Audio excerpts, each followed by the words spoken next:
Before the headlines, before the world looked, Guatemala was a country of imposed silences.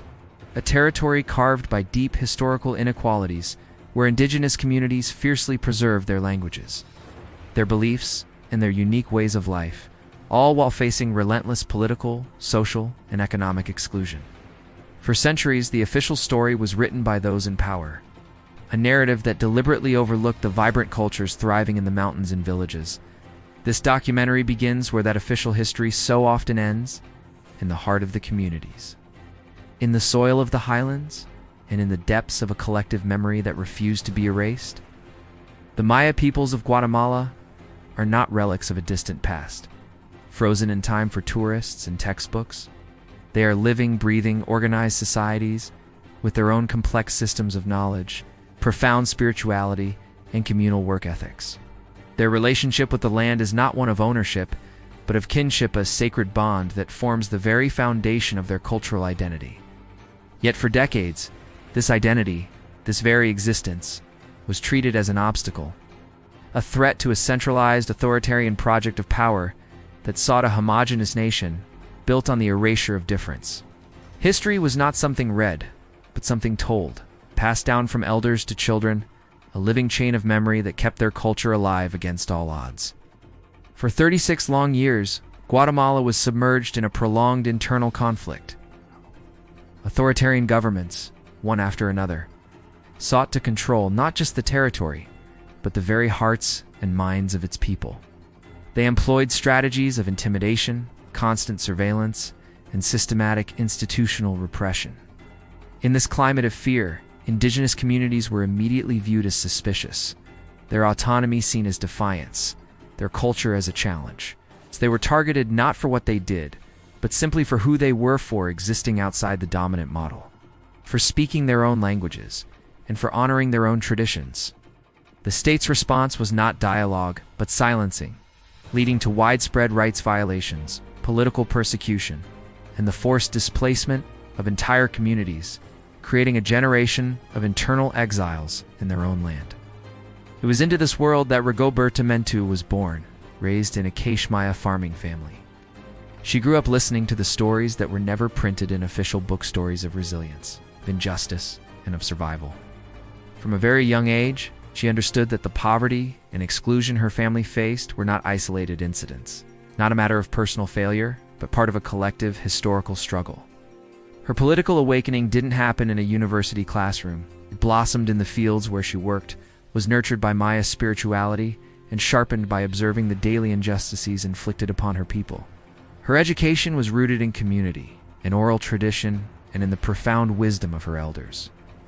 When institutions fail, when the courts are biased and the government is the aggressor, the spoken word becomes an act of resistance. Rigoberta's testimony is not simply an autobiography. It is a collective memoir, a political act of profound courage. By narrating her own story, she wasn't just recounting personal tragedy. She was weaving together the experiences of thousands who could not speak without risking their lives. Her voice became their voice. Memory, in this context, transforms from a personal recollection into a powerful political tool, a way to reclaim history, challenge the official narrative of the state, and denounce injustice on a global stage. Her story became a weapon against forgetting. Once her testimony was recorded and published in the book Rigoberta Menchú, it broke through the wall of silence surrounding Guatemala. It crossed borders and oceans, landing in the hands of students, activists, and policymakers around the world. Suddenly, universities, international human rights organizations, and social movements began to see Guatemala through a new, unflinching perspective, the perspective of its indigenous peoples. The book ignited a firestorm of debate about truth, memory, and representation. It challenged the world to ask, who has the right to tell a story, and whose truth gets to be heard? The international response was a turning point, shifting the global conversation and putting the Guatemalan state under an unprecedented spotlight. Rigoberta's struggle was instrumental in placing the indigenous cause at the very center of the global human rights debate. Her tireless work helped expand the very definition of human rights, demonstrating that justice is not merely about punishing perpetrators, It is about recognition, about symbolic reparation, and about the fundamental right to cultural preservation. She championed the idea of collective rights, arguing that the survival of a people depends on their right to their land, their language, and their spiritual practices.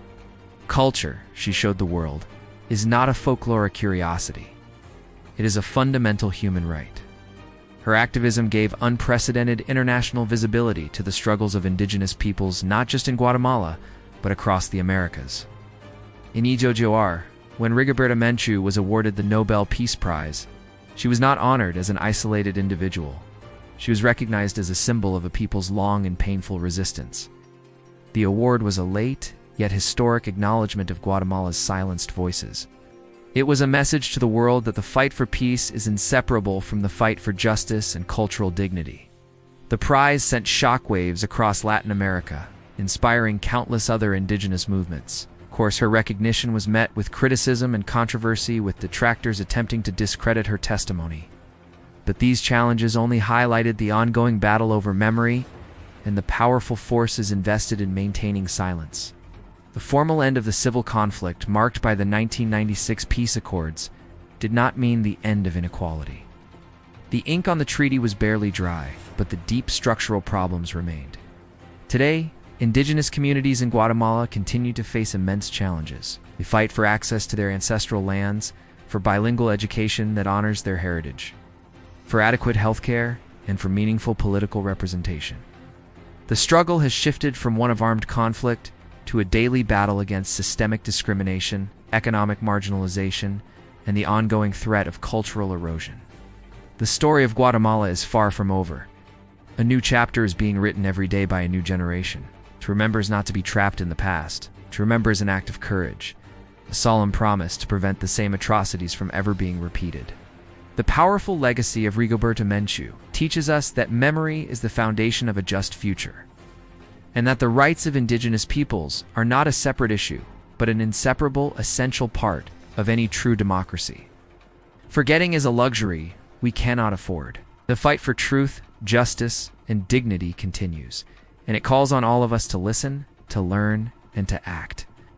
If this documentary has deepened your understanding of Guatemala's history, the rights of indigenous peoples, and the incredible power of testimony, please like this video and share it with others. Subscribe to our channel to help us continue telling the stories that should never be silenced. Thank you for watching.